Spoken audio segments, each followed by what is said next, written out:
The complete thing.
Say it again. That don't work. Say it again. Say it again.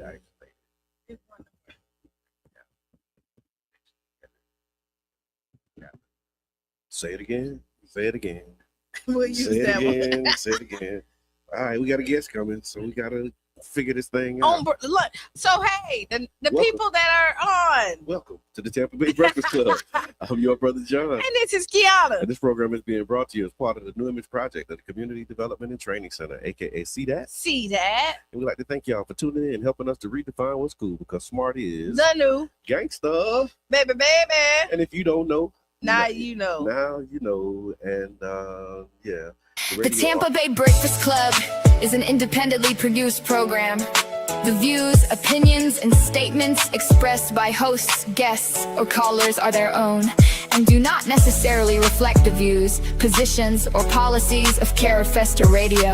99 Jams, its ownership, management, affiliates, sponsors, or partners.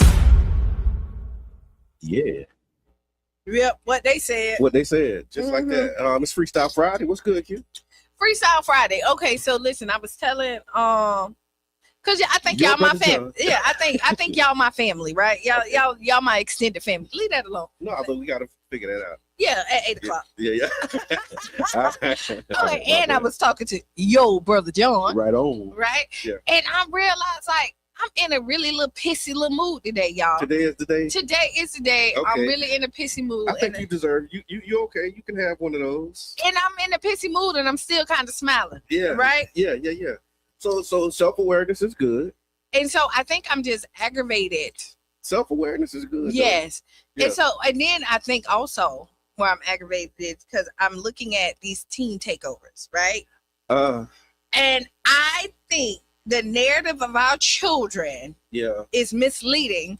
Not saying that they wasn't wrong, but then you look at Siesta Keys that's around right across the bridge, and we haven't seen not one news. No, what happened in Siesta Key? I didn't. Same darn teen thing. takeovers. Yeah. It probably was a teen gathering. Okay, not a takeover. Not a takeover, a teen gathering. Yeah. And now, mind you, these teens are arguing with the police, telling them y'all can get it. Yeah. You know, and they then got privileges. right. And so you're looking at this and you want to act like our kids are these monsters. Right. And like they're not just being teenagers. And sometimes stuff do get taken too far. But why are we not criminalizing them but criminalizing our children? Right. And why are we not talking about like the whole of it? Like when people get together, when there's a large crowd, sometimes stuff happens, right? Yeah. Yeah. And so like the fact that y'all don't want black kids to enjoy the beach like their parents don't pay taxes. Yep. Right? But the white kids can enjoy the beach, have fights, do all this other stuff, but they need to make better decisions and our kids need to be blocked. No, that's right. So I think that is like, that's part of my frustration. Okay, so, as you see it, when you look at it and you see it and you see how they setting the stage. They're setting the stage and the narrative that they're trying to say, like, oh, we can't go enjoy the beach. Our children can't go, but their kids can, and they can act the donkey. Yeah. So is the narrative of the teen takeover criminalizing our children? Yes, it is. Okay. Yes, it is. Let us know what y'all think. Is this teen takeover narrative that's in the story that's being told? Are they criminalizing our children? Happy Friday was good. Happy Friday. Good morning. so Freestyle Friday. That's how you feeling on this fine Freestyle Friday. I'm really trying to. Let me tell you, I'm really trying to shake it off, y'all. It take effort. It does, because I woke up this morning and I said I knew I was in this funky mood. Okay. So I got up early and then I went to the water and I went and watched the sunrise. And I just knew that was going to like shake it off. Okay. It did. It did not. No, it did not. How you shake it off? How y'all shake it off? Yeah, how you shake it off? Because usually I'm pretty good at it. Hold on, I said. Yeah, I'm really good at like typically like shaking it off, and but today it's just one of those days that I really can't like. But I got to, because so many people depend on me, right? And so I have like my day's not gonna stop, and I can't be in this little funky little mood all day. No, and you don't want to be. No, I don't. Yeah, you don't want to be in a funky mood. Yeah, and this funky mood woke me up. woke up with the funky mood. Yeah, I woke up with the. You was well rested, or did you not sleep? No, I went to sleep. I was well rested. Like I slept all night, but I still woke up on one. Yes. Yeah, no, I so when I was meditating this morning, a part of what came up for me was how was the word? I'm trying to frame it. Let me think about if I would even want to say how it came out. Because my meditation be something else. I don't know, because you know what, like, so like if y'all can't see it, but like I'm really kind of tearing up, right? Yeah. Because like I get really frustrated when I'm like this, because I'm typically not like this. Yeah. And so it's a lot. It takes a lot. We need to figure out how to get this mic working. Come on in anyway. We got a twin flame in the building. Like it's really like I'm really not. Girl. Hey, girl. What's good? Let's see if that one do it, and if it don't, we'll make it happen. Yeah. Yeah, you hit a hang out with us this morning. Yeah. Okay. So for those who are listening in, you're listening to the Tampa Bay Breakfast Club. It's Freestyle Friday, and we got my twin flame in the building. Yeah. Brother John Smile, his sunshine, Yeah. his make me feel good all the time. Yes. Come in the building. My wife, Keshawn. Welcome. What's good? What's on your mind on this fine Freestyle Friday? It ain't working. Okay. All right. So let me see if we can. Maybe if you go right there next to him, and then y'all can share the mic. So yeah, what's on your mind on this Freestyle Friday? Chill out. Got out there. Oh, okay. So you gonna let it do what it do? So when you try yourself in Yeah, cause I mean, you didn't lighten my spirit. I'm not even gonna lie, like you did. Yeah, cause I'm really in this like can't really shake it, and I'm trying to like. I'm just trying to like. It's really like it really is like I'm so serious, y'all, and y'all might not think it, but like this is really like bothering me right now because I can't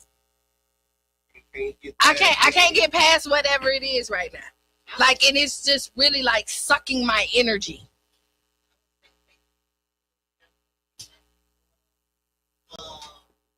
I went to the sunrise. I got up this morning. I rode down to tropical shores.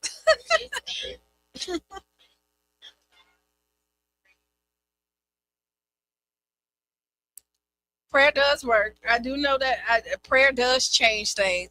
But and the thing is, I think that I don't have the time like today. Like, I probably need to take like a personal day today, right?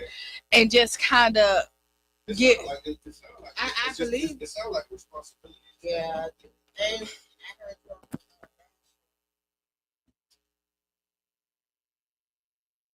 Put the mic on. Let's see if it works. Try that. Workaholic. A little bit better, maybe. So you really do need to take time for yourself. Maybe whatever you got going on today. So conflict today. I can't. Too many people depend on me. So like I got my clients. So I got my clients. So as soon as I leave, my schedule is booked until 9 o'clock tonight. Okay. From now on to 9 o'clock tonight. You gotta think.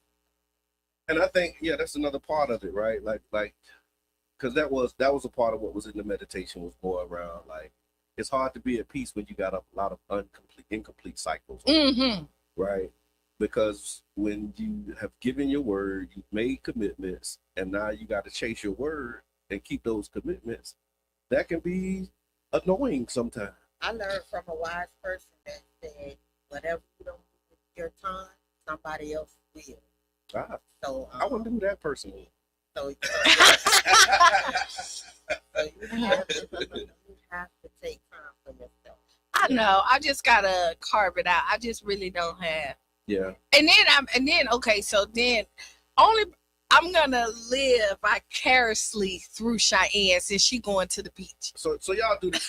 Do this for us. Help us with this today on Freestyle Friday. Y'all put it in the chat or give us a word that can help Q shake off the funk. Yeah, because I'm trying to shake the funk. So I'm trying so hard. And usually I'm really good. 637-2416. Give her a call and let her know that you appreciate it, you love her, and we trying to help her shake off the funk. Yes, because it's funky too. You gotta shake the funk. Maybe this music is a good thing. It is. Get you some good music. I got me some good music. Yeah. Like typically the things that work. Like I woke up, I listened to it, I got up, I moved, I did. But it's just this time, like, you know how, like, it's like a tough cold. Usually, you know, you know how, like, won't go away. It just won't go away. Usually, okay, like, I can sleep this off. Like, you get a headache and you be like, I'll lay down, it'll be gone. Yeah. Or then I take a Tylenol and then it goes away. But you know how, like, sometimes you do all of that and it's still there? Yes. Miss Teresa, give us a call and give Q a word. She need a word this morning, so give Q a word. 727-637. 2416. And you listen to the Tampa Bay Breakfast Club. So it's hurricane season. It is. And it's full. Like, it's on now. It's absolutely on. There we go. We got a caller. We got a caller. Caller, introduce yourself. Good morning. This is Nisha Cohen. Nisha, Hey, that's good. Nisha. Good morning. Good morning, Sister Sean. Good morning, Brother John. Hey. Q, You got we to turn your appreciate radio all down. that you do. We appreciate you to the fullest. We thank you. We need you to hang in there, girl. Stand strong, girl power. Thank you. Thank you. Thank you. Thank you. I Thank need you it. so Thank much. you. Yeah. Thank you. Look, responding to the call to action. Yeah. You know what's so funny? When y'all be on the show, and then after the show, I can go to work. I ask, how was Yep. Q okay? She do. She really do. She really do. All the time. Like, that's part of the debrief. Like we didn't debrief if she don't say, how was Q? Like, literally, was she good? Is she all right? Thank you. Yeah. Thank you. Yeah, she really do. We need that. Yeah, You know, we really need that, even though I don't ask you directly. yeah. But I know But she you're always, constantly in contact with me. yes, You know what I'm saying? So it's like, yeah, you know, we do have people behind the scenes that think about others. Yeah. So yeah. So maybe I do try to hit you with a text. Every now and then, like, because I'm telling you, like, I guess I'm just, I don't know, just over. Hey, caller, introduce yourself. Hello? Yeah, this is Freestylr Friday, and I was just wondering why is the girl so fat, like so large? Why, like, Ozempic? You guys could get that shit. You can get her hooked. thank you very much, caller. Okay, so listen, Wait a minute. let me tell you. No, we got it. We got it. We got it. We got this. We got it. Do y'all see what just happened? Oh, Wait a minute now. Do y'all see what just happened? Wait a minute now. Yeah. All right. Really, we gonna be disrespectful like that? No, we Yeah. don't. Yeah, I mean, this is public radio it is. And listen, and YouTube, and so you got people. in the world YouTube, that just don't listen. know how All right, I'm gonna how say to be. this, Yeah. and I done said this plenty of times. Calling me fat do not bother me. Yeah. That don't bother me. Yeah. And that ain't never stopped me from getting no money. That ain't never stopped no men from hollering. Come on now. Come on. You know what I mean? It ain't stopped me from being on the radio. I do what I do. You know what I mean? So if the idea of you being disrespectful is funny, It's just so sad for you. talk to your mama. We so sad for you. Hello, Hello. Hello. What's Hey, good? caller, introduce yourself. this is Miss Teresa. Miss Hi, Teresa. Teresa. Hey, Qiana. Hey, Hey, girl. girl. I can't sing, but I call to say this to you. God's got a blessing with your name on it. With your name on it. Yes, honey, music. Yeah, Listen to some music, honey. that's right. Yeah. That's what I do. I listen to some music to lift my spirit, and I walk amongst my flowers. So I need to come bring you some flowers here at the studio. Thank you. So Because that's I right. will now. I know you will. For real. I love you. We love you, honey. Keep your head up. I will. And I remember, love y'all too. God's got a blessing with your name on it. With your name. That's one of my chants. Yeah. Thank you, Miss Teresa. Yeah. I appreciate it. Thank you. Oh. So look, we're trying to get Q out of this funk. Q woke up on the right side of the bed, but in the wrong mood. Yeah. so, I did, but y'all definitely helped. yeah, so give us a call, 727-637-2416. What's the word for Q? Yeah, that's what it is. Mama Blue, what's good? We see you. We appreciate you. Janet Michelle, what's good? We see you. Appreciate you. Yeah. Even the trolls and the haters, we appreciate you. Yeah, you know what I mean? Even Yeah. the troll kind of made me feel the fact that Make you feel like good. it did, like you went out your way to try to make my day worse. Yeah. Like you know what I mean? Like that was your inspiration. Yeah, that's all Like you got. That's the best you can do. yeah. Wow. Like that, and it's so sad. Yeah, for them. It's really sad for them.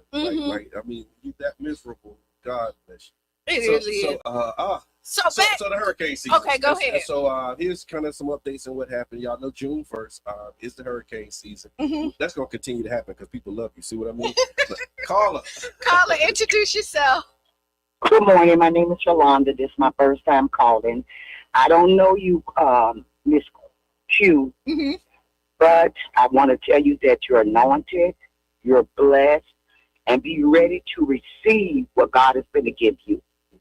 That's what's going on. That's right. Thank you. So much. I receive And have a all of blessed that. one. Thank you. Yes. And thank you for calling. You're very welcome, and I hope to meet you one day. Yes, I me really too. do. Amen. Okay, God bless. God bless. Thank you for that. Wow. Yeah.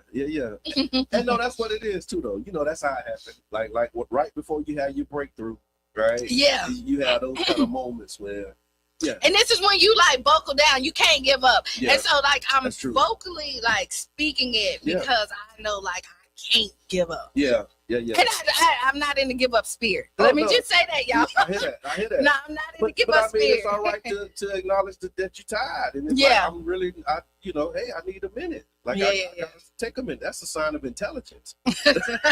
like knowing when you need to pull back and take a minute is a sign of intelligence. And so, as best we can. So, Hurricane season. The National Hurricane Center has changed how it presents the cone of uncertainty. I don't know if y'all saw this. So NOAA is predicting. NOAA is the people who predict stuff. Put it in the chat. You out there put what NOAA stands for. Because you know you be the National Oceanic something like that, I believe. But they're predicting a below normal hurricane season. Let's hope that they're right. But that does not mean that Florida will be safe. And so the cone of uncertainty has changed. What most people get wrong, they said for many years, people thought that if you're outside of the cone, that you're safe, right? That's never really been true. The cone only shows the probable path of the center of the storm, not where the impacts will occur. Tropical storm, force winds, tornadoes, flooding, and storm surge often occur well outside of the cone. And so they made some changes. What they're saying is new this year is that the hurricane center they'll be adding inland watches and warnings as well. So the cone graphic will include a color-coded area showing the tropical storm warnings, watches, hurricane watches and warnings as well. So it's going to look a little different when you see it. And then there's an experimental cone that they actually tested. So there's a new test where they're experimenting with it using different forecasting methodology. And it may appear wider in some situations. And so now, that cone, how they usually have it, now it's going to be wider. And I think it's going to scare more people into going out, hurrying up and trying to. I wanted the rain so bad. It's been so cloudy, right? And maybe that might be something with my mood too. No sun. The sunshine. It's been playing with us. Yeah. Like it looked like it's gonna rain, but it ain't gonna rain. Yeah. And then it was supposed to rain all week, and we didn't even get a sneeze. Okay. And so. But it have been raining in certain spots. Yeah, but not over here. Not where it needs the way. Certain spots. Yeah. So so that's it. Yeah, sunshine absolutely is a thing. You gotta get you some sunshine in your life. You do. And she look over there at you. I love it. So another part of the forecasting piece too, they said the forecast this year is unusual. 2026 Atlantic hurricane season, they're looking at 8 to 14 named storms, 3 to 6 hurricanes, and 1 to 3 major hurricanes that'll be category 3 or above. And so what y'all thinking? How you feeling? Are you ready? Are you ready? Are you ever ready? I guess would be the question. Are you ever ready for hurricanes? No, not. I mean, as ready as you can be. Yeah. Like you try to pack up the stuff. I don't want to overspend. Yeah. Right? I don't want to leave if I don't have to, but I will leave if I think I need to. I want to leave if I don't have to, but if I think I need to, I'm with you. I unite with that. Yeah. And I mean, just get your plans together. Like your family, figure out your exit strategy or what y'all gonna do for the hurricane. Be prepared so then you not, stuck at the last minute trying to figure out what to do. And the other part of that too, I would say is, I misused from the call. And so the other part of that too is start getting your stuff now. Get like a little bit at a time, because trying to go out and buy a whole bunch of stuff you know, 2 weeks before a storm. You spend too much money. Yes. And then you buy too much stuff. Because the prices are marked up. You know, they're going to run up the prices. Mm-hmm. People, you know, you paying the fear tax. Right. You paying the fear and the procrastination tax. And, so, and you can, and to be honest, there's some stuff like you can go to the Dollar Tree right now. You can buy the solar lights, put them outside because it's always going to be some kind of sunshine to go ahead and light them up if you need them. You can get your batteries, get your lights, buy some candles. Mm-hmm. Buy the tea light candles that you need the batteries with so that you can put them around the house because sometimes, you know, regular candles, you don't want to burn up nothing. Yeah. If you can find a generator at a good price, at this point it's good to go ahead and get that just in case you need it. Mm-hmm. Tell them about the break and then we're going to get some water. Yeah. I don't want to, I pray we won't have no storm. I end up always having to go with my job. Healthcare workers. Yeah. Man. Because it's A or B, and depending on where you fall at for the hurricane season, you got to be bunkered in with them to help them. Luckily, like all my clients live at home with their family, so if they're gonna do their thing, and I don't have to worry about them per se. So that's a good thing. And check on your elderly. Absolutely. Like if you are people that you know that live by themselves and don't have transportation, if you're going out there getting some hurricane supplies or something like that, go over there and check on them and see if they need something. So help them get prepared too, because it's a village. So it takes everybody to kind of get this done. Hey, Key. Yes. Okay. So you know what? It's 8:01. We're going to have to take a quick break. And then we'll be back 7 minutes after the hour. Tag a friend, tell a friend that we'll be here. And thank y'all for like the calls, the messages. I really, really needed that. So I appreciate y'all so much. All right. Stick and stay. right back. And Lebanon deserved to have peace. A major developer of artificial intelligence, Anthropic, says their latest, most advanced AI systems are planning to show.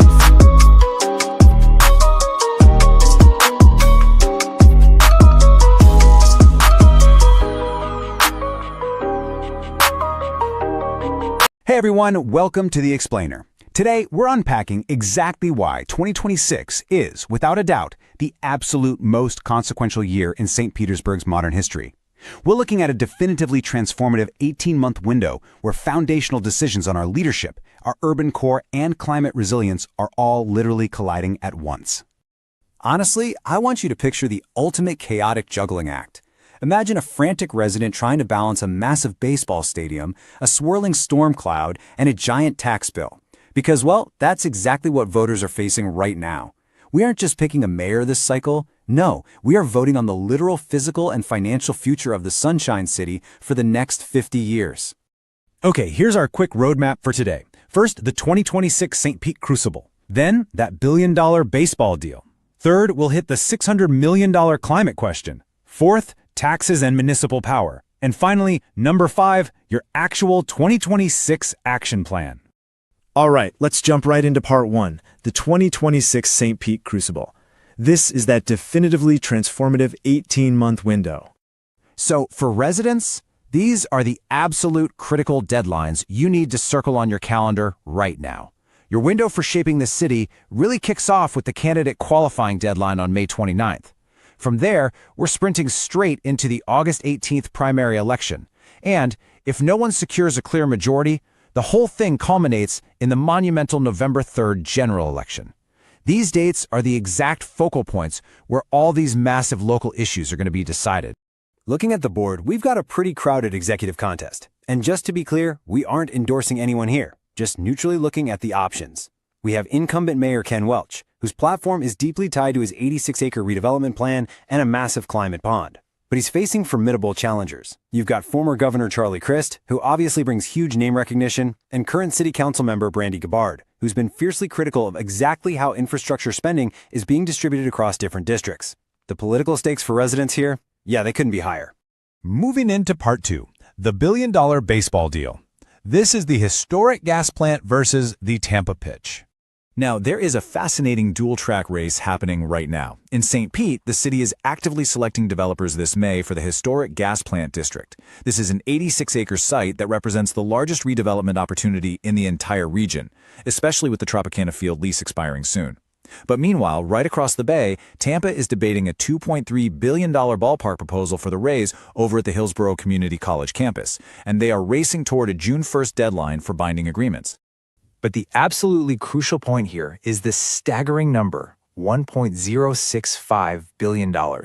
That's the proposed public contribution the Rays are asking for from Hillsborough County and the city of Tampa to make their new stadium a reality.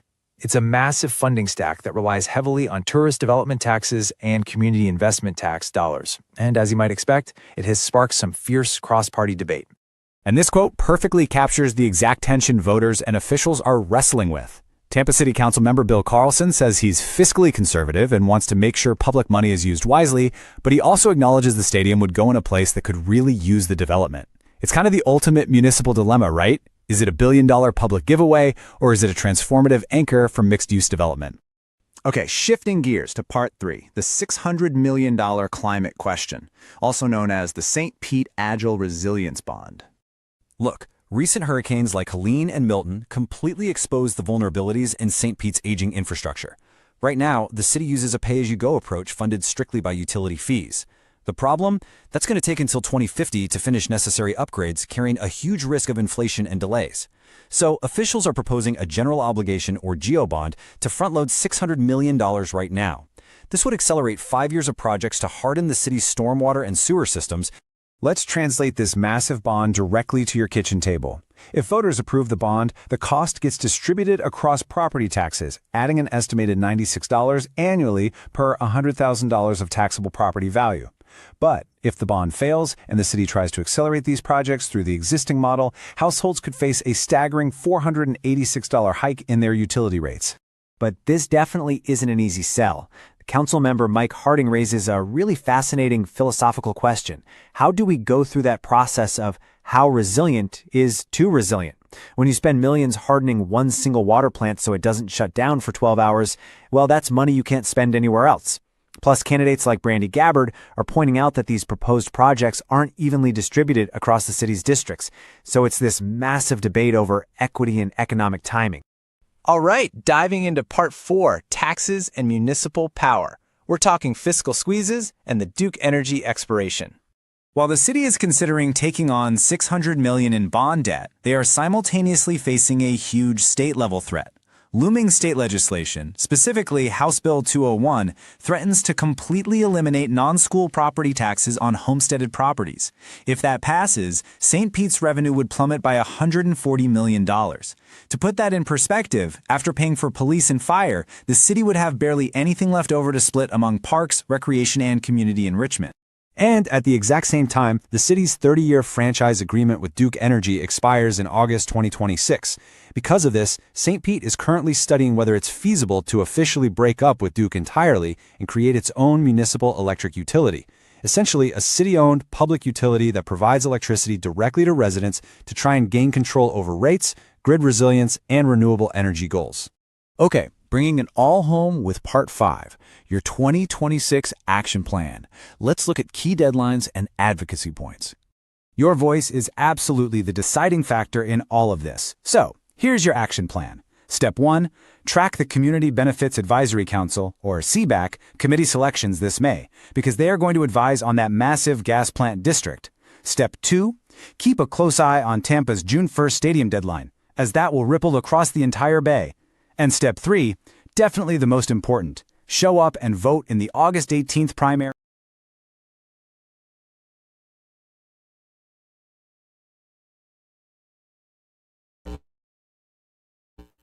Oh, welcome back to the Tampa Bay Breakfast Club. I'm your brother John. And this is Qiana. This program is being brought to you as part of the New Image Project, Community Development and Training Center, aka CDAT. CDAT. And we'd like to thank y'all for tuning in and helping us to redefine what's cool, because smart is the new gangster. Baby. And if you don't know, now you know. now you know. So I'm going to ask everybody to shift a little Just a little bit. Yeah, bit. so we can get And then everybody. she can come a little bit over to where she was. There we go. That look a whole lot more like what it looked like. Yeah, now tell the people. Oh, the views expressed. Yes, go ahead. Push the button. Push the button. The Tampa Bay Breakfast Club is an independently produced program. The views, opinions, and statements expressed by hosts, guests, or callers are their own and do not necessarily reflect the views, positions, or policies of Carafesta Radio. 99 Jams, its ownership, management, affiliates, sponsors, or partners. Boom. You heard it here first. Bim y'all. Don't call the principal on us. Now, okay. Today is Giselle's Rose birthday. That's my niece. So happy birthday. So everybody, is that the one I call Corey's daughter? Yes. Okay. That is Corey's daughter. Okay. Yeah, so if y'all don't mind, wish her happy birthday. She's online watching it right now too, right? So y'all type it into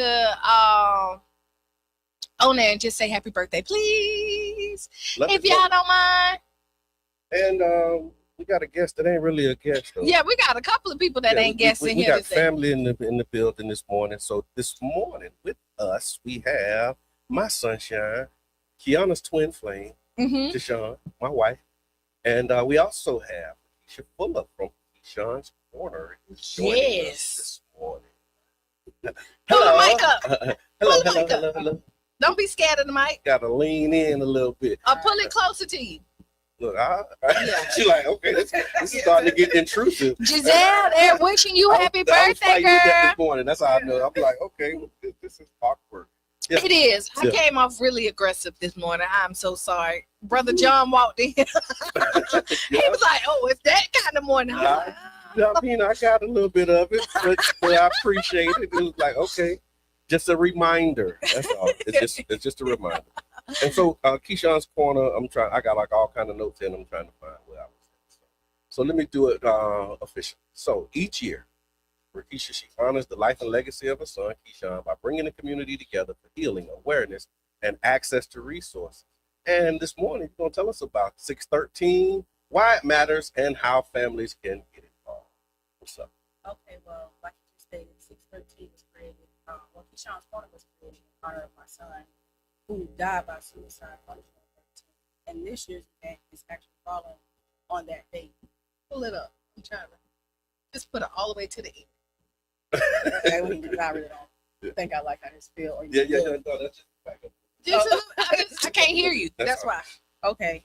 We good? How about if we switch and use this one? Because I feel like you're going to be more talking. Okay, good. There we go. Yes, thank you. Good? Yeah. There you have it. Okay.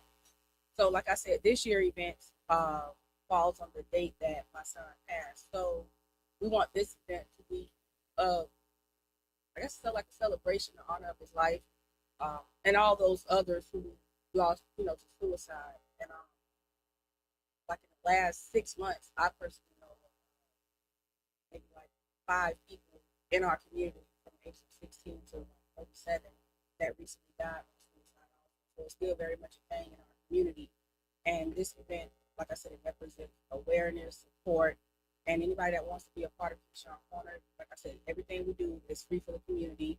Just come out, get the resource. We have everything available there that day. Housing assistance, food, mental health. Yeah, mental health. Like we have everything in one location for that day. And this year we're adding some fun things for kids. So it's everybody's welcome, everybody's invited. We have Mirror's Bounce House for the kids, mini golf. Miss Snowbee is bringing her truck out there. We're gonna have food truck, inner city food. Got face painting. Yeah. We got face painting. We also have Tom the balloon guy coming out. So we just making it very. Got a magician. He do magic when he. Okay. So he really got to do it out there. Okay. Yeah. He doing balloons. Yeah. Okay. Doing, like little hat things like the kids. I got you. No, but when I saw it, I was like, I know. I just need to just knock it off. Like get every. I know. I just be like, oh, you want to come out? Yeah. No, that's good. I don't really take no. I don't see a whole lot of. No, if you ever dealt with Keisha, right? Let me tell you. Yeah. And she been like this all her life. But a true story. One time I was home, right? and I was kind of on a date. Okay. Right. And Keisha I got questions, but no, don't worry about it. on the date. So Keisha come to the house, and I'm like, Keisha, not the right time. Keisha's like, Qiana, what you doing? It's not the right time. Keisha wouldn't leave. I just walk in, do what I can't do. And Hold on, now kind of on the drink makes sense to me, Yeah. right? And she like, hey, Keisha, walk in, right? Yeah. And now it's the three of us. Yeah. And No, what y'all doing? mission accomplished. Yeah. There you Yeah, mission driven and focused. Absolutely. Yeah. No, that's what's up. Though. And so every year you choose to turn your pain into purpose. So what inspired you to create the organization and this event instead of just like what most people would just read privately? That's your thing. That's your time. What inspired you to want to share this and this time in your life with the community? I won't say it was kind of forced on me, but the level of calls I was getting after my son's situation, and I realized it wasn't just like an isolated incident, for some people. It's kind of like everybody deals with it. So when people were like calling me and reaching out, I think they thought I had the answers because how I present myself to the public. But it's like a job you have to do. You have to go out there and you have to be okay when you're not okay. Yeah. But when you're home, that's when you can be what you need to be. So I just decided like they can't keep, calling me because I don't know how I carry this stuff. Somebody else may not carry it the same way. Yeah. And I don't want them to feel like they're doing it the wrong way because they don't seem as okay as I am. Like, I ain't okay with it at all. Yeah. But yeah, it is what it is until it ain't what it ain't. You know what I mean? Yeah. So I'm like, okay, what can I do? Because again, I don't have the answers, but I can create a space for them to pose the questions and possibly get the answers from a paid professional. Yeah. No, and that's amazing too, because like I said, most people would just choose to like fall back, fade to black, and your responsiveness to this. Like, have you always been community minded, community driven, or engaged? Or? Yeah, I always kind of been, like for the right thing, but for like the underdog, if you will. Yeah. Like I always been kind of, but me, kind of pretty much gathered that much. Yeah. So yeah, I always wanted just everybody to be okay. Like what truly makes me happy is seeing other people happy or achieving what they want to achieve. Mm-hmm. And it may sound kind of weird, but like even through this situation with me, see somebody else able to, because some people be embarrassed by it. Yeah. Like especially in our culture, and like a lot of people embarrassed, but I'm like, you're embarrassed, you do it. Right. You know what I mean? That's right. But again, that's but just you think me. that you like it's something you could have done, or I mean, you can always think of something you could have done or something you didn't do, something you know what I mean? Just even with people that haven't died by suicide. Right. You got people, kids struggling with substance abuse or just getting out of prison, but you can always think about what you could have done. But now, like I said, it's just creating space for people to know, like, it ain't just you. Right. And then it may not even have nothing to do with suicide, just compartmentalizing, like, emotion, whether it be good or bad. Mm-hmm. That's what I was going to ask. Is this event just for people who've experienced loss, or like are you opening it up to like the whole community? It's for, like I said, we have, and that's why I be very mindful about who I let set up at the event, because I'm not going to just mental wellness a person that suicide, because everybody not dealing with that side of it. Right. So we be stressed out because I got bills and how I'm gonna pay them. Yeah. So so I need a resource on like how to get this. And then like if I can get this handled, that stress that I'm dealing with goes away. You take it's like you almost like unpacking layer by layer. Yeah. Like we even have like this year like community legal services. Okay. Because a lot of times it's not that the help isn't there. It's just that we don't know. They don't present it to us. Yeah. Like, hey, we're here. You have to go and find it. Yep. So now you don't have to search far. You come here, now you get the information, and then what you do with the information once you leave my event is on you. I can lead you to the knowledge, but I can't make you think. Absolutely. Yeah. That's right. So if you're just tuning in, y'all, 99 Gems to Berg, 99.1 FM, and we're here with Rakisha Fuller of Keshawn Korner. She's talking about 613, which is next Saturday, and that's 10 a.m. to 2 p.m. at Lake Vista. And we're inviting you to come out. We're looking for everybody to be out there and participate. You did mention some new activities and some new speakers. You got some because every year you've been growing it and refining it. So this year they're gonna have a panel discussion. Okay. Because May is men's. So they're gonna have a panel discussion with JWB.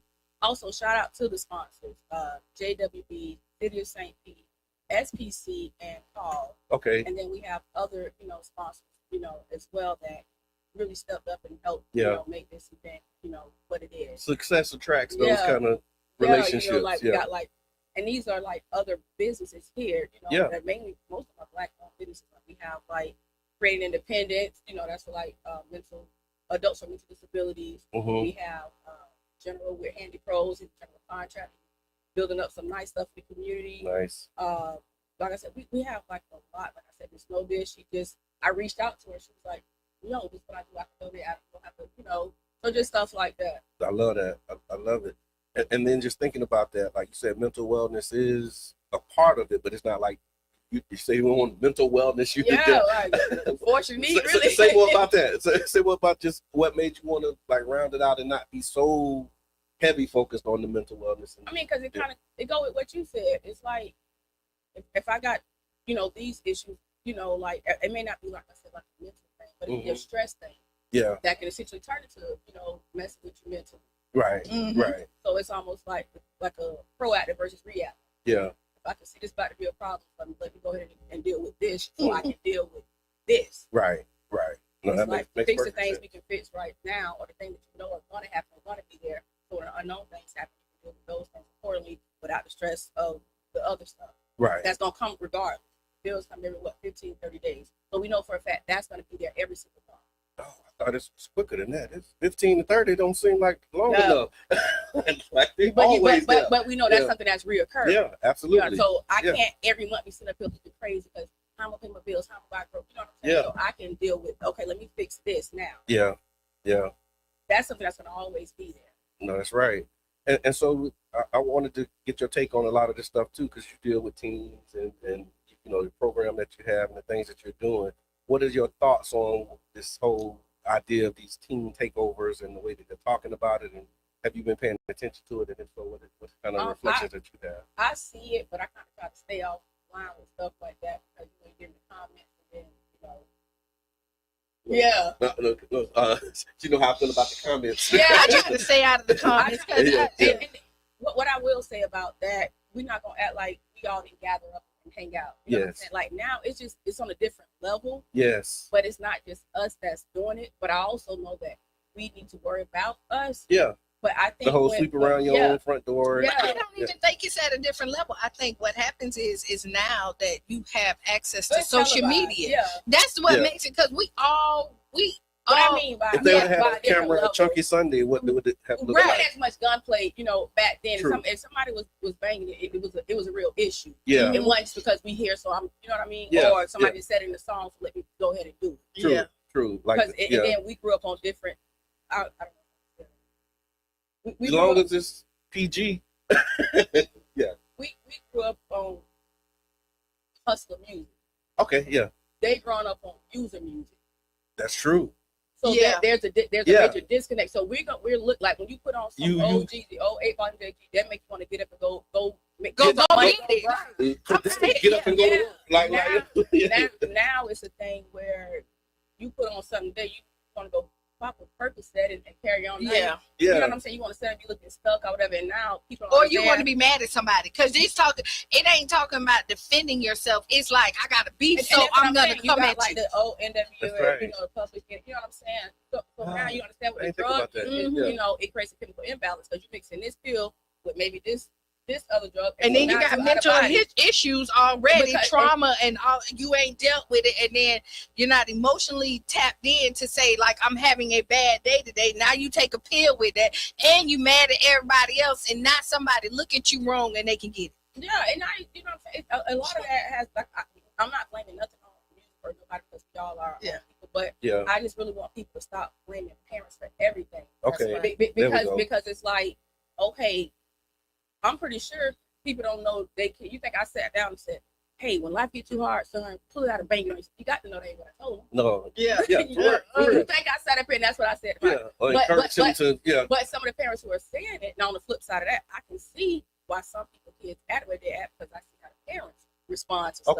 A lot of those people are still trying to live vicariously through their kids. And now they didn't get a chance to do it back then, so now I'm going to do it now. Right. You know what I'm saying? You know what? It creates like kids sometimes don't know how to tell the difference between the two. Yeah, like what's real and what's not. And misconception is like when your kids are depressed, like you're not talking to them. People like you and your son had a really good relationship. Y'all were open and you talked to him about a lot of stuff. So you knew that he struggled with depression. You tried to do everything. I mean, just even with knowing your kid, you don't say it, you see it. if you pay attention. You know what I mean? Even if they don't say it, like, I'm good, okay, you ain't good, but you know. Yeah. So for a parent who is maybe dealing with a young person or a teenager, and they see these things, how would you suggest you introduce that conversation? Because a lot of times it's a struggle to even start a conversation when you get like maybe a one-word answer. You good? Yeah, I'm good. Or when you clearly not good. So how do you like navigate? You got to stop asking questions like that. It's the questions that you ask.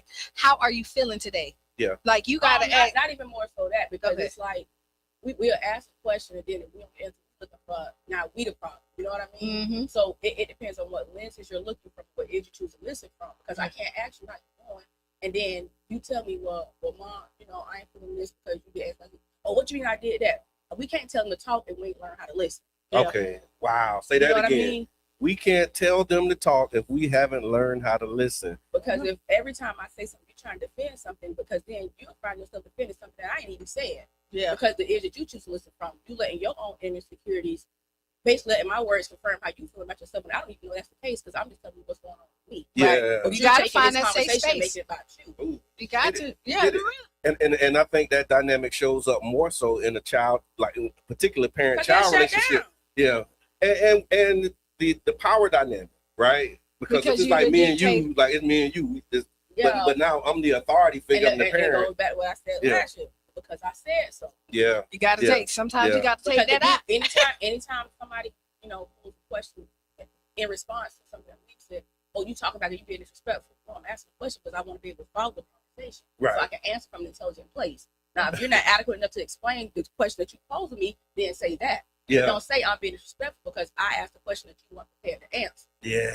But you got to find that safe space to be able to do that. Like, and you got. But that starts with us. It does. Like I always say, you know, I talk about in my household, I used to have the jar. We write it down, put it in there, and then we have the day that we talk about it. This is the non-judgment. So, like when I'm not upset, you're not upset, and we sit down and literally dissect how you was feeling, and I can't get mad because your feelings is valid. Yeah. I'm talking, ain't nobody listening. Right. I like what you said about the when you ask the question and you don't get the answer that you're looking for. You want to ask the question and give me the answer. Yeah. And then you want to press them and move them towards the answer that you want. But you know, that happened, you know, with me and my dad, like recently. You know what I mean? You want to ask me. I'm laughing because I love your father. And I know how he is. Like, well, he says sometimes how he perceives stuff. I said, okay, I can understand that. But with this perception, let me ask you this. When I'm bringing out receipts, this does not take place. Is that perception or is that a factual instance that took place? Yeah. Mm-hmm. Yeah. Well, you make no. Yes or no? Is that something? So don't try to gaslight me into believing this is something I created. Like, I'm not one of the type of people that need to create illusion to support my delusion. I live in reality all the time. Yeah. So if something happened, it happened, and let's just say this thing happened. What can we do to make sure it doesn't happen again? Right. Yeah. Well, that's why I say, well, maybe that's how you view it. Is that not what happened? Oh, okay. So yeah, that's another one of these frameworks. So I've been really digging into some frameworks, and it's the incident, impact, and intent framework, right? But it's when you acknowledge the incident. Now, what your intentions were, that's what it was. But that ain't what we held but that does not change what happened. Which is the incident or the impact. Like because the way I felt about what happened is how I felt about it. That's the impact of it, regardless to your intentions. Yeah. But when we saying, okay, this thing that I'm saying happened as an incident, you saying no, it didn't. Now we're good. We don't got to talk no more. That's a fundamental thing. Because here's the thing: if you can't come in being honest with you, I don't expect you to be honest with me. Okay. But when you flip it, like kind of flip that right there, because like you say, this is the receipt, right? Yeah. And this happened, but again, the way that you view it is going to be your reality to it. Like I was talking to somebody, they said my mom was horrible, right? Just said like my mama stayed in this abusive relationship. She never helped me. And then they said, but she sent me to counseling. She didn't leave my daddy. Okay. But and I was like, so you stuck on she stayed with your daddy, but you didn't stick on the part that she sent you to counseling. She didn't know how to save her, but she tried to save you. But you looked at the one negative part. So it's your mind frame too. Like how you back to what he said, we can't tell, we don't get to tell people what their experience is like with us. Right. You know what I'm saying? We don't get to tell people how something that they did should have made us feel or what we should be over. You don't get to cut me and then tell me, oh, oh, you should be healed by now. That's no, you don't. You don't get to do that. So but the mom wasn't necessarily wrong, but neither the child for feeling the way that they felt. Yeah. We saying the same thing. We can go to church. We can go to church and hear the same scripture, the same sermon, and take two totally different things. All depends on where we are mentally or at that point in our life. Right. You know, but you may take the part and just be able to take off with it. I may be at the beginning phase of stages of that, and I may take something totally different. But at the end of the day, we don't all get to the same place. Yeah. Maybe not. But no, we don't. Sometimes we don't get to the same place. The ears you listen. But is that the goal? Is the goal for us all to be at the same place? Or at some point, if you on page 10, I'm on page 100. It doesn't matter because we know we're gonna get to the same. If you keep going, absolutely. Yeah. If you keep going, but sometimes people stop at a certain chapter and they don't know. Oh, it gets greater at the end. And what I'm hearing from Q is that in that same analogy, the thing of it is like a lot of these things are not scripted, right? So we know that it's 10 chapters, but you get to write in the last 6. But there's some questions and some things like, okay, these are decisions that you're going to make as you're getting to that. So we may not end up, because the way you respond to this situation may change, but the general idea of like mental wellness and wholeness and being all right at the end of the day, I think like you put that there, and however you get there, whatever it is that it takes for you to get there, whatever decisions that you make, as long as they help you, not hurting other people. And that's what like, you know what I'm saying? That's where you want to be at. Yeah. But we know, unfortunately, a lot of people don't some people don't make it there. Yeah. Right? Do you think that most people fundamentally want peace?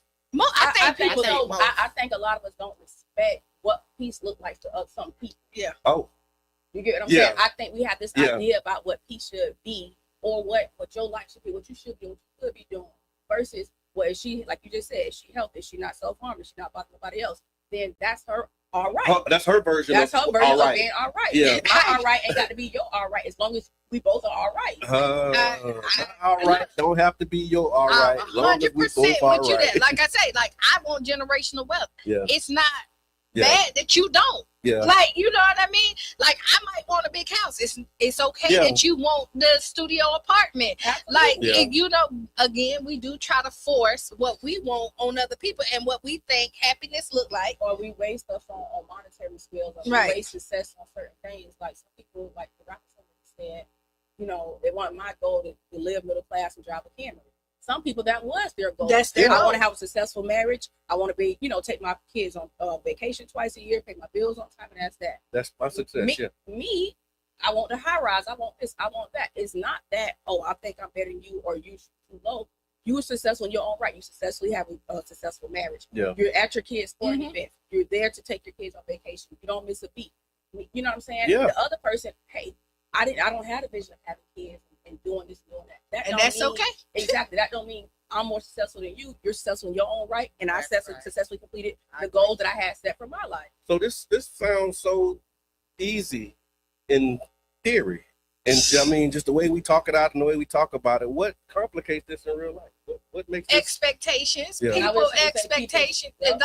Like you have children and you have expectations of their life, right? Okay. And if they veer off from it, you like, but I wanted, you know, and a lot of times it's hard to accept what other people want for their life. Okay. We say, and it comes from a caring place, but again, I'm trying to figure out what makes it hard. Because we're just human. We're human. The perception of things. Yeah. Like I said, you know, the need to create an illusion to support delusion. The need to create an illusion to support delusion. You know what I mean? Like you made yourself a leader, so now because I believe this, I have to set the stage so you can believe it also. Okay. And I can know it's not the truth. You know what I mean? That's just like sometimes we go in places, I can watch how I talk. No, you watch how you talk to me. Yeah. You know what I mean? Like I shouldn't. I shouldn't.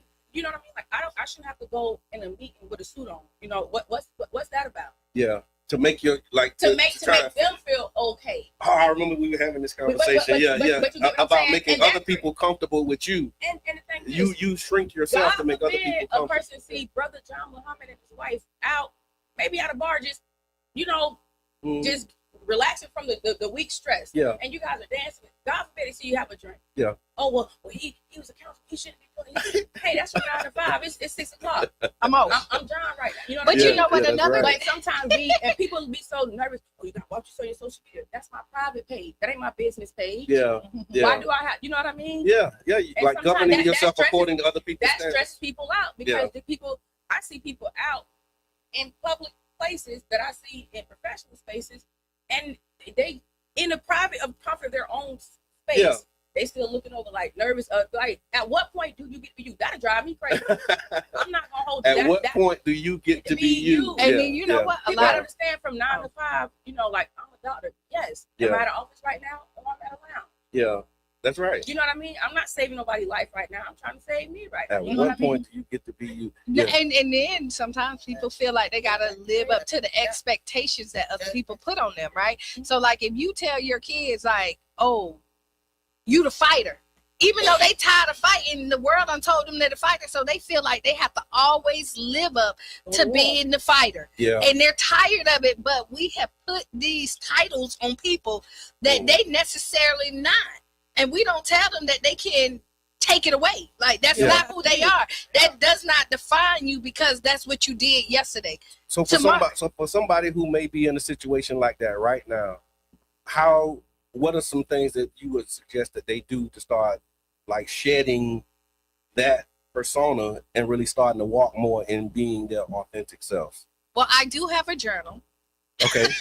Becoming 30 days. Becoming. That you can get and actually focus on yourself and ask you really good questions that you can go in. And it's 30 days that you're real with yourself. And that's really what you need to sit down. And as children, parents, you need to help guide them through this. Yeah. Right. And sit down, and then you stop telling them who they are, and listen to them, and let them tell you who they want to become. Okay. I think that's what makes it hard, because we want our children to grow up to be a certain way, and we put those things on them. I want you to be a teacher, I want you to be a doctor, you mind this, that, and then when that don't happen, it's all disappointing. Yeah. That's No, go ahead. That's actually how I met one of the young adults who came to the program. You know, they attempted suicide. Fortunate enough for them, you know, people were there to intervene. Yeah. So I was like, well, what's your problem? Like, I'm not a therapist. I don't know how to, but I love that. Yeah. But here's the thing, everybody again, they take the clinical approach without understanding the cultural difference. So you have this white lady trying to tell this young black girl, well, your mom's what's best for you. But then on the flip side, you got somebody like me or you who understand. Like she said, they the first one to put me pressure, the first one to do that. It's a lot of pressure. I want to be the first one to just figure it out on my own. So now it's almost like the parents and the family, put what they couldn't accomplish as if it's your duty now. Yeah. Like you got to choice. You got to do this for us. Yeah. You're gonna be a doctor.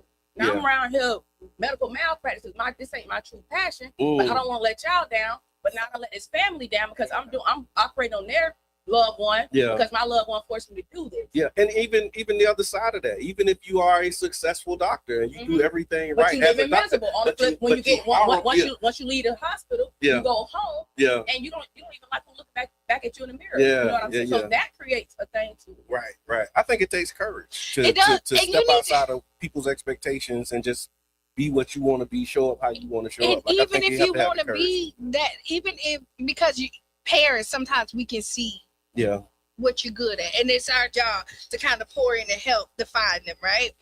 But we also have to let them know during this journey you're gonna make mistakes, and that doesn't define you. Like, if they want to be a doctor, what took the love out of it is that you didn't let them make the mistakes. They felt like they had to be perfect to do this, and they want to bring perfection to you, and that's impossible. And so requiring that from them makes them take the love of what you saw in them away, and now they're no longer happy about something that they was passionate about because they can't freely do it because the restrictions of the perfection that people put on them. Absolutely. And so just if you're tuning in, y'all, we're here with Rakisha Fuller of Keshawn's Korner. Thank you, Yubi. He put the link in the chat. Keshawn's Korner, and this is Keshawn's Korner with the K.org. We're talking about 613, which is next Saturday at Lake Vista. Yes, please register, everybody. Let's register and come out. Yes. It's free. Everything, free. And thank y'all. The comments still coming in too. I appreciate it. My funk is kind of going, y'all. I'm gonna tell you. Your funk is starting to dissipate. They done funkified itself out. We dissipating the funk. And so we're talking about the mental health, mental wellness, and community healing as another part of this work that you're doing. And so what would be one thing that you wish every parent knew about protecting their children's mental health and emotional well? Some of you think that, like if most parents knew this, then it would help them with their children. Yeah. You don't know it all, and it's okay not to know it all. Okay. You know what I mean? Okay. Sometimes we can very well learn things from our kids. Yeah. Even things about ourselves. Not sometimes. You don't have to have the answer. Just create the space for the question. And that's something that you guys can learn together. You got a way of doing that, so you don't create space for the question. Yeah. Okay. Yeah, I just got to repeat that back. That's a clip. Clip that. Because creating space for the question. You're not going to go on every job and just, I know it. No. But that's what's training. That's what, you know what I mean? They created a space, orientation. They created spaces for you to know what you have to do when you have to do it. Yeah. You know what I mean? So sometimes a kid may come to you, with a question or something that they don't even understand about themselves, something that you never even thought about. You know what, baby? Let's figure this out together. Let me get back with you on that. Yeah, and some things you can't fake it until you make it. A person cannot talk. I cannot sit here and express myself for 5 minutes straight. And then the moment I pause, you in. Yeah. You haven't even processed what I'm saying, so you're not even answering what I'm asking. You're answering what you already wanted to say from the beginning. You listen to rebuttal and not to listen. And I understand, because now you're not even responding from an intelligent place, because you haven't even processed all the information I gave you, because it's impossible for you to talk for 2 minutes and then you take right off. Yeah. Yeah. You haven't even, you know what I'm saying? So that let me know you just came in ready, to get your stuff off. No, never mind how I feel or what I say. So just sometimes just let them, go in it with, like ears, listening ears to fully listen and to understand. Yeah. I see that's something that's just kind of a theme with what you've been saying, and it's consistent with what you talked about, the importance of listening and the value that you place on listening. Would you mind sharing with us some of the prior work that you've done? Because everybody may not be familiar with the events and the different things that you've done to create these spaces that you're talking about. You're not just here talking about it and not actually doing it. No. So we do a lot of community connect events, where we get the community members out. We kind of do everything in like a little different, not traditional way, where you sit on the couch and talk to somebody. I create comfortable spaces. I'm just reflecting on the space that you created where, you had me in a whole mood over there. You know what I mean? And then, but the space, the way that you do it, it causes people to open up and realize, like, here's how they were talking to an actual therapist. Yes. Nobody knew there was actual therapists up. Yeah, and you do it in a way where you don't realize that you're doing it. And I think that's the part when you say non-traditional. Yeah, it's like you having a conversation with a therapist and you getting these questions answered, but you don't realize, like, you know what? I just had a whole session here. You know what? And that's what it is. Like even with some of the young adults that reached out to me, a lot of them was dealing with, I identified early. Okay, your problem is, part of the problem is the space. It's almost like you can't heal in the space where you got hurt at. Yeah, you know what I mean. Yeah. So okay, sometimes it means getting outside the house with those people, so that way you can heal you, so that way you know how to go back and deal with them. So we actually got 3 of them.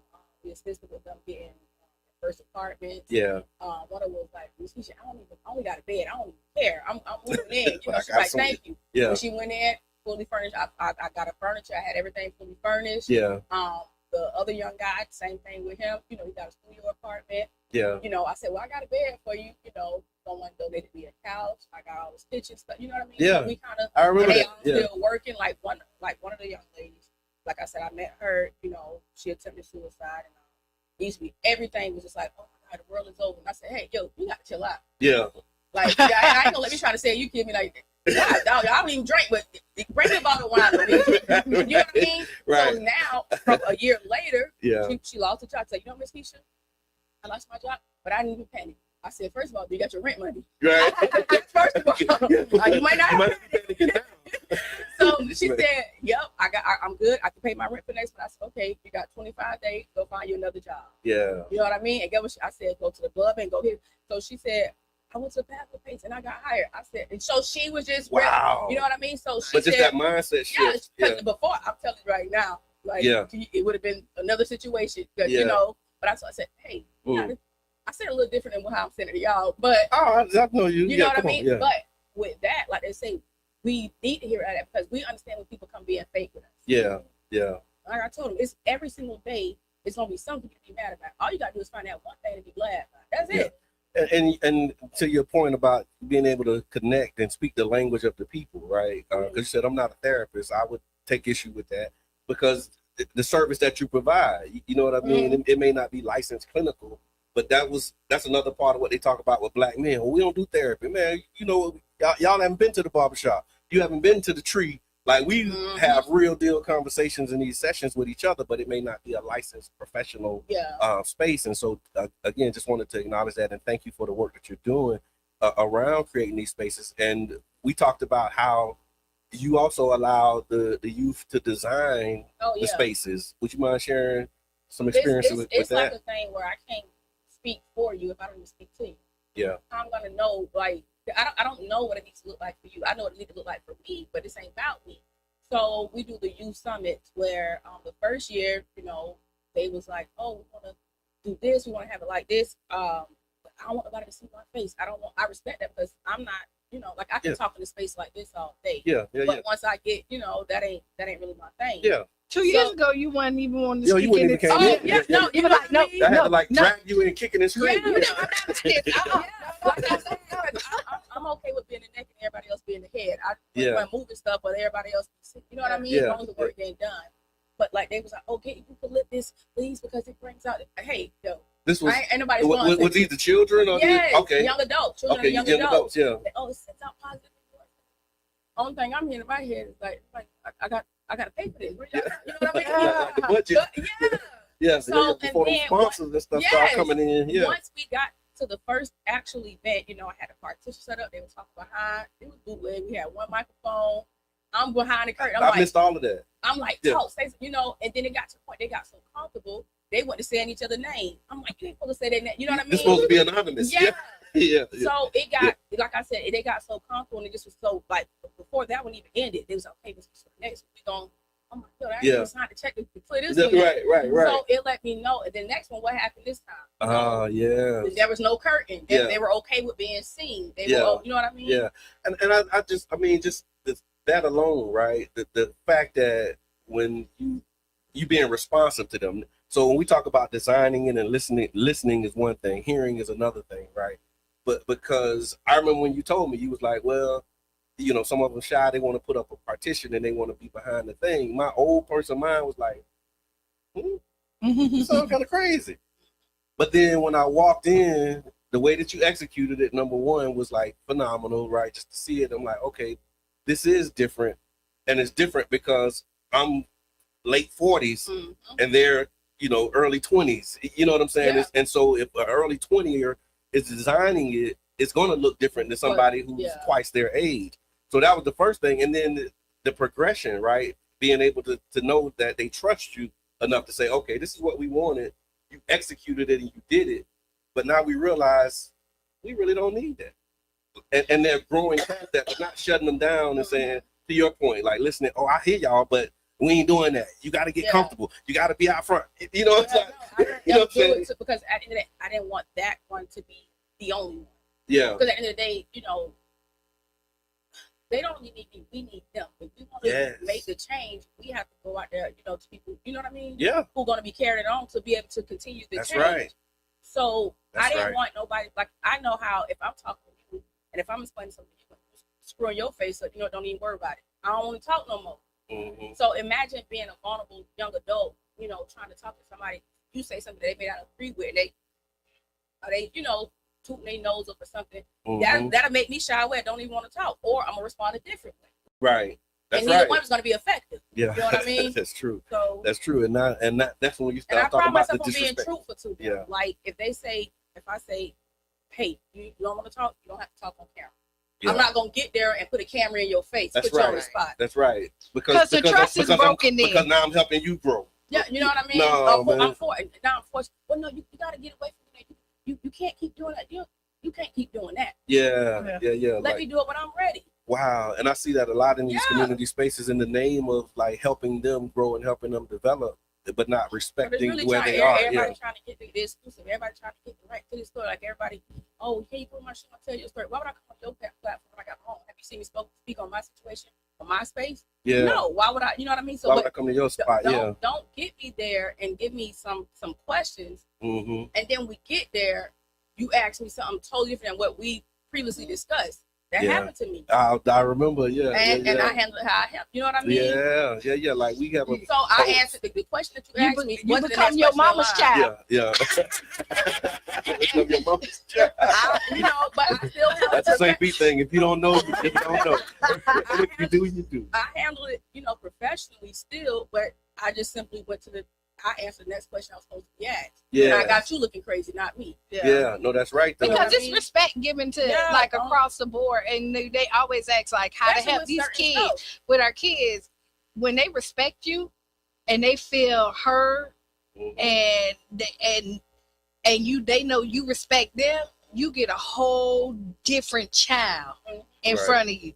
Yeah, and just as we, again, for those who just tuning in, comedian Damian Davis, good morning. We see you. UB's putting the links in the chat. Miss Debbie, we talked about that earlier. She said, who would the host recommend comes to this event? Go back, you got to rewind it. And yes, there will be resources. They're free resources to the community. The whole event is free. Nisha says, I work. Hosted by Aaron McFarley, the best host in the Bay. Oh, yeah, she consistent. She like legacy host. She is the host now. Yes. And so Nisha said, I work with kids. I definitely need to be there. Thank you, Miss Fuller. No, it's good. So you just want to take some of the comments. And then the other thing, too, you talked about it a little bit earlier about how you carry it and how you're dealing with it. For a parent or somebody who may be carrying grief, struggling in silence, or trying to find purpose after a difficult loss, what would you say to them? Because, sometimes you just in space. And like, okay, I don't know what to do. Like, I just had this incident happen. Number one, do you have you talked to parents and other parents and people who are in those situations? And what kind of word would you have for them? Someone just reached out to me. They literally just buried their child the same thing last weekend. And like next Saturday, 3 years for me. Yeah. So I still wake up sometimes. I'm not going to necessarily call them bad days, but I have days where I get to, you get emotional the about blues. it. You know what I mean? Yeah. So, again, it's just all on the person. Sometimes you have to just, because it's like, my son is no longer physically here, but that would have been no different if we would grown up and got married and just went off. Because you're still almost mourning, like, okay, I hear that. What's next for me? Yeah. So you have to just tap into what do you like to do for you outside of being somebody's mother, wife, sister, employee, or employer. Who are you? What makes you happy? What do you do for you? Yeah. Just get up every single day and don't let nobody tell you, well, it ain't that deep, because what ain't deep enough may not be, Nobody can't tell you that. You know what I mean? So you kind of gotta almost unapologetically just do you. Yeah.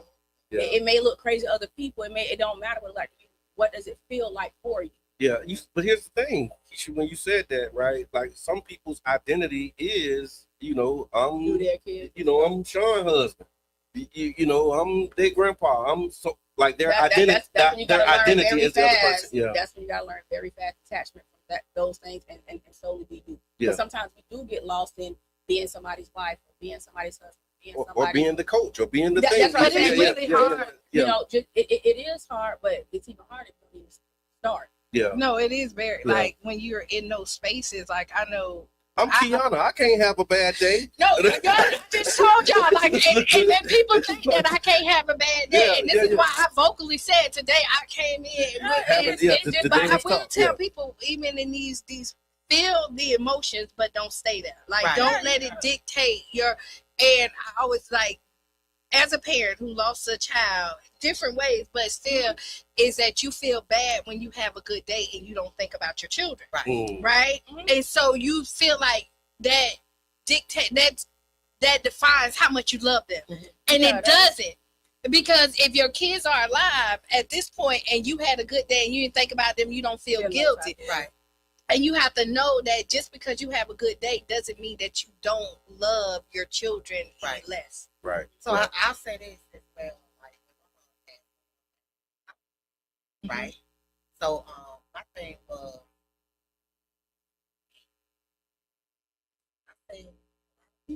I do a lot for a lot of people. I say bye. But at the end of the day, I felt bad. My one daughter was like, no. But at the end of the day, it's like I don't have no regret. Yeah. Because if anybody saw me, they saw my mom. Yeah. You know what I'm saying? And I was there at every doctor's appointment, for the most part. It was like, trying to get her to do right by herself because of her health condition. But like I said, I don't have no regrets. The only thing is I miss her. Yeah. Yeah. You know what I'm saying? So missing somebody and like having regrets, you know what I mean? Yeah, I have heard, like I have heard somebody say they feel that way because they didn't do right by. They can't hear you. They didn't do right by the person, but that's not my case. Like you say, yeah. I moved my mom from her house into my house to assist my mom. You know what I mean? But the only thing that hurted me was I'm out here saving a lot of lives. And I'm doing things. I don't actually brought people back to life. I mean, but that's feel that way, especially in your field. Right. But at the end of the day, it was like, I don't have regrets, but I truly miss my mom. I mean, but again, that's a part of having something. But a lot of people deal with are they grieving or are they feeling guilty? Right. Okay. I can't help you not feel guilty. Right. I can allow you to grieve, but I'm not going to let you put your guilt on me for what That's you right. feel like you did or didn't, what you could have done and you didn't. That's right. I deal with that situation in my personal, with my situation with my Right. son. Yeah. Like, you know what I mean? You got people that, right. you know what I mean? Oh, what is that? Oh, what is that? No, I know grief, I know guilt. I can't be with either one. Yeah. Mm-hmm. And here's the thing. It's a part of just keeping it above and just like saying, hey, and then sometimes some people can't try to out trauma or over trauma. Like if we have a conversation about me losing my son to suicide, you know what I'm saying? Don't say, well, yeah, because my dad died, blah, blah. Because first of all, it's not the same. I always tell people because that doesn't lessen the blow for nobody, but at the same time, I try to find a silver lining in everything. You need to be grateful that it happened the way it was designed. That's right. Yeah. You buried them and they weren't standing over you. You understand what I'm saying? Right. So you can't tell a person who lost someone, you know what I'm saying? Like how to feel. Yeah, because like my dad, of course, it's designed that way. Yeah. It's not designed with parents burying children. You know what I mean? Yeah. And it wasn't like an illness or like no disease, or something like that. It's like literally people say, here today, gone tomorrow. No, here today, gone today. My life changed for 8-hour work shift. Hello. Yeah. You know what I'm saying?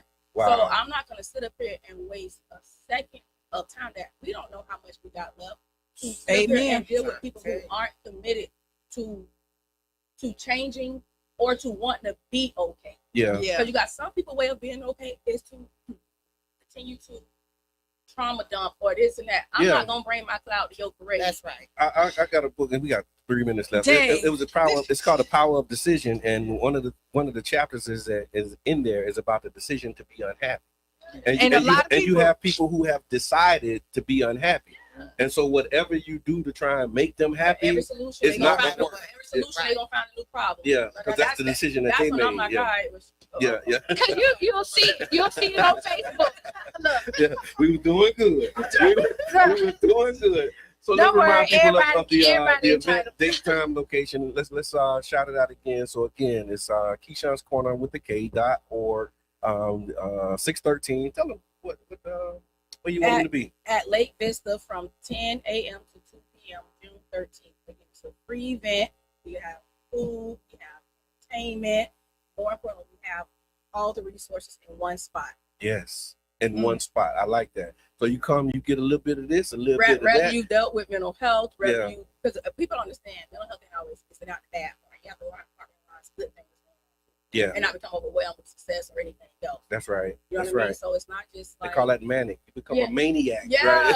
It's not just like suicide or no. It's just we call it a block party because again, this Saturday, next Saturday, it falls on the date that my son actually passed. Yeah. So again, it's going to be a celebration of his life and honoring those others that may have lost or people who are constantly struggling. Yeah. But at the same time, it's for everybody.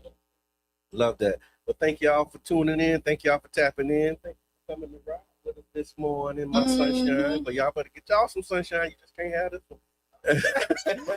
But get you some sunshine in your life, Q. It's gonna be all right. I know. It's all right already. It is. Final thoughts. Be the change you want to be. Write down those 5 things at the end of the day that make you feel good, giggle, and appreciate life.